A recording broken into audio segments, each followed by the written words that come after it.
Thank you, Mr. Chairman, and thank you for holding this hearing, and thank you for having diverse views on this subject matter. I really appreciate that. Mr. Grummett, you mentioned that we should not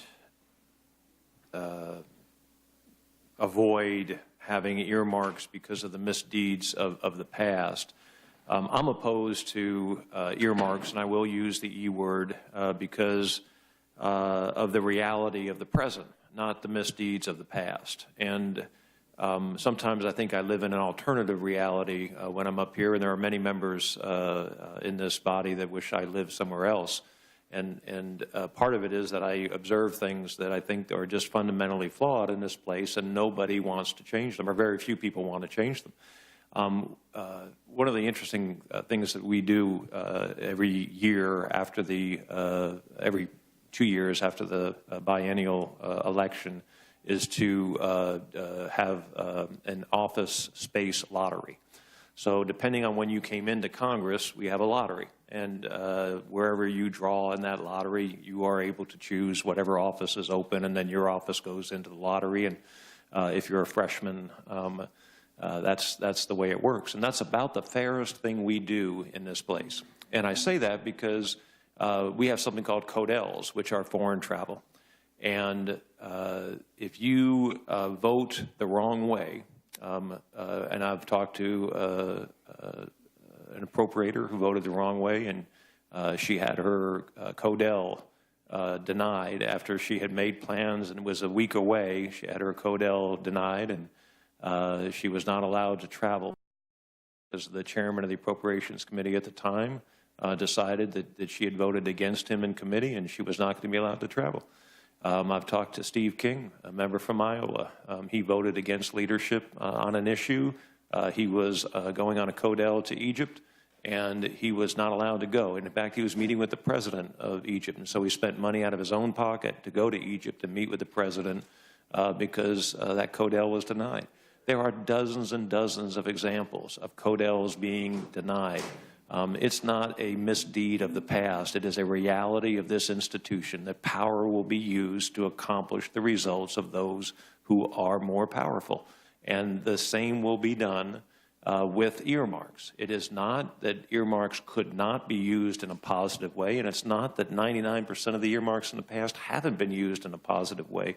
It is that they will be used to punish those who are opposed to leadership or those in power, and they will be used to incentivize those that will favor those in power. There is a member, I don't think he's one of the brightest people in the world, a former member, that announced that he had traded his vote on a particular bill for a $500 million project in his district. And he had, quote unquote, traded his vote for that purpose.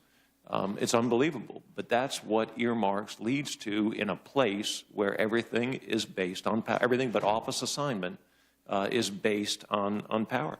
If you want a committee assignment, it's based on power. If you want a vote in the committee, especially if it's not a committee you sit on, it's based on doing favors. If you want a vote on the floor, it's based on doing favors. And if you think for a second that earmarks are not going to be based on power and who's in power and your willingness to compromise to get to that position, unless you set it up in a way like the office assignments, you're not going to get that.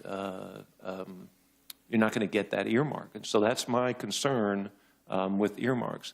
And Mr. Sullivan, I don't want to pick on you, but you and I agree on many things, and you undoubtedly are familiar with a gentleman by the name of Jesse Unruh.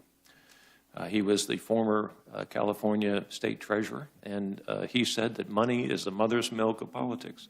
And I believe that's true, and especially after coming to this town, I believe that's true. There are chairmen who have gone out to K Street, have gone out to the lobbyists, and have told the lobbyists, if you give money to this member after they voted against me, your projects will not succeed in Congress. They can shut down fundraising for members of Congress, just like they can turn on the tap for members of Congress. All those coercive effects will be utilized, and earmarks will just be one more tool to create a power structure. Now, there's a reason, Mr. Sullivan, that we have $20 trillion of debt. There's a reason we have $100 trillion of unfunded liabilities, and it's not because Congress has, on every occasion, done the right thing, has used merit as a basis for our decisions. It is because we lack discipline. It is because we lack the ability to say this enough is enough. And to this year, with the fiscally conservative Republican Party in charge of the House, the Senate, and the White House, we will have somewhere between $700 and $800 billion of debt. That's embarrassing. That's thoroughly embarrassing. And we're going to pass another CR this week so that we can keep the government open, so that we can continue to spend money.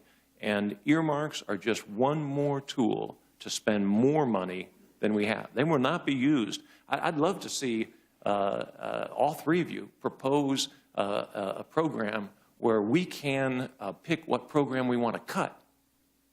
That'd be a great thing. Ken Buck, go into this appropriations bill and cut any item that you want, and 435 people can cut an item.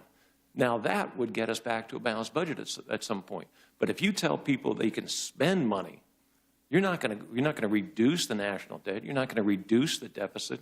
You're going to increase the deficit, even though the appropriators will tell you, well, we're saying there's $20 billion here, and we're just going to pick within that $20 billion where that money goes.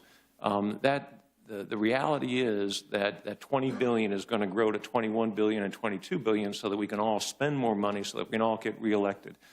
The other mother's milk of politics is votes. And if we can get votes by holding a big check next to a project that we are responsible for, we'll get reelected. If we can get votes by naming the bridge to nowhere after ourselves, or the airport in Pennsylvania, or some other project, we will get reelected. And that's what the object around this place is all too often, is the self-interest of getting reelected. And I fear that there is nothing about the misdeeds of the past that we can correct, because the reality of this place is that if you don't play the game, if you are a conservative, if you are more concerned about the bankruptcy of this country than you are about the current ability to keep this government open, you will never get the kind of earmarks that others will get. You'll never get the kind of benefits that others will get. I thank the good Lord every day that I got an office assignment based on a lottery and not based on my willingness to compromise, because I would be somewhere over in the Library of Congress basement, and it would be about the size of a phone booth. And so I'm happy that I'm in Longworth, and I'm happy that I've got the space that I do. So I don't have a lot of questions for you. I'm sorry that I rambled on, but for my own reasons, I think that the ability of Congress to create an earmark system that is fair and open is nearly impossible. I thank the chairman, and I yield back.